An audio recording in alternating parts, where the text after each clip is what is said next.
ભાવનગરથી સમાચાર। મેડિકલ કોલેજના senior doctors પર રેગિંગનો આરોપ લાગ્યો છે। મેડિકલ કોલેજના ડીનને લેખિતમાં રજૂઆત કરી ન્યાયની માંગ કરવામાં આવી। આરોપ છે કે 6 તારીખે મોડી રાત્રે 3 વિદ્યાર્થીઓને કારમાં બેસાડી અપહરણ કર્યું, સૃષ્ટિ વિરુદ્ધ કૃત્ય આચરવા બળજબરી કરી, ઢોર મારી જાનથી મારી નાખવાની ધમકી આપ્યાનો પણ આરોપ છે।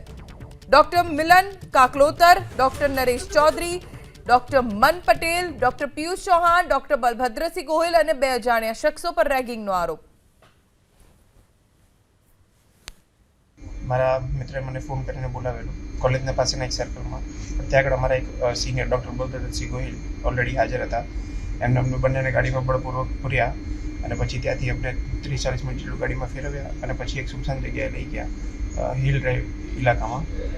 અને આ દરમિયાન અમને ગાડીમાં પણ ખૂબ જ માર્યા, અમને એ ગાગદો ફૂંકતા હોય અને પછી એમાં પણ અમને પણ કહે કે તમે પણ જોવો, શીખો અને જો યાદ નહીં રહે તો પછી અમે તમને પણ ફૂંકાવશું અને તમને પણ બહુ મારશું।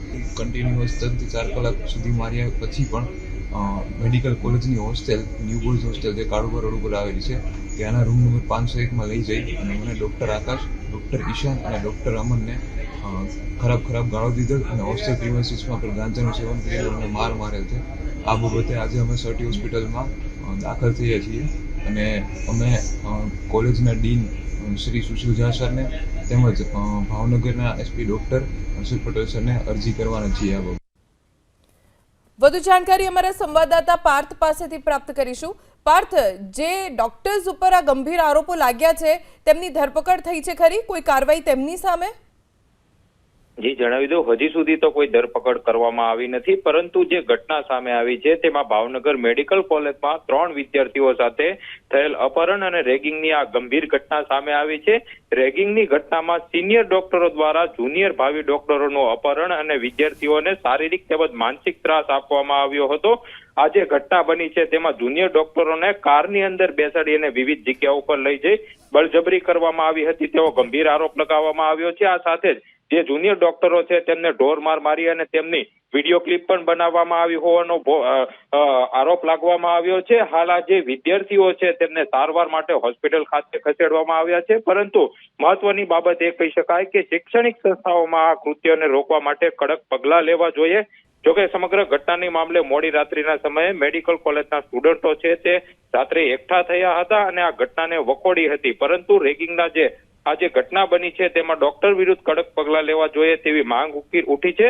જે જુનિયર ડોક્ટરો છે તેમને અંદર બેસાડી અને વિવિધ જગ્યા ઉપર શહેરના ફેરવવામાં આવ્યા હતા અને કારની અંદર બેસાડીને તેમની ઉપર પાર્થ, આપને અટકાવવા માંગીશ। આપણી સાથે મેડિકલ કોલેજના ડીન સુશીલ ઝા જોડાઈ ગયા છે।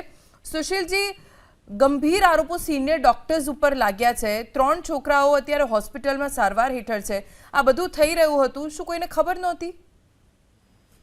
ના, એ લોકો કાલે મને બપોરે આવ્યા હતા મને મળવા માટે, એને આવું ઘટના ઘટી છે અમારી સાથે, તો અમને તો કોઈ ખબર નહીં હતી કે આવું ઘટના ઘટી છે।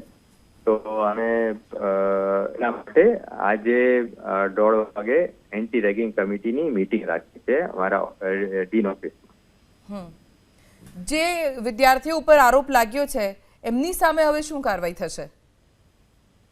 એ તો અમે ઇન્વેસ્ટિગેટ કરી કે શું થયું છે, કે મેટરનું ડિટેલ અમને ખબર નથી, પણ એની એક જ બેચના ઇન્ટર્ન જુનિયર ડોક્ટર નહીં હતા, એ લોકો ઇન્ટર્ન હતા અને એના બેચના સ્ટુડન્ટ 2 ગ્રુપમાં એ લોકો પછીને 2 ગ્રુપના વચ્ચે લડાઈ થઈ છે। અને આ જેની ઉપર આરોપ લાગ્યો છે ડોક્ટર મિલન, ડોક્ટર મન, doctor Piyush, doctor Naresh, doctor Balbhadrasinh, આ બધા કોણ છે?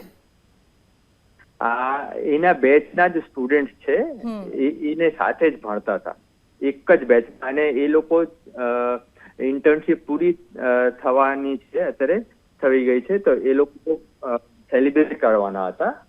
તો એ ફંક્શનમાં કઈ 2 ગ્રુપના વચ્ચે કઈ લગભગ પૈસા રિલેટેડ થયું કે શું થયું ડિટેલમાં પછી આપણે જાણીશું।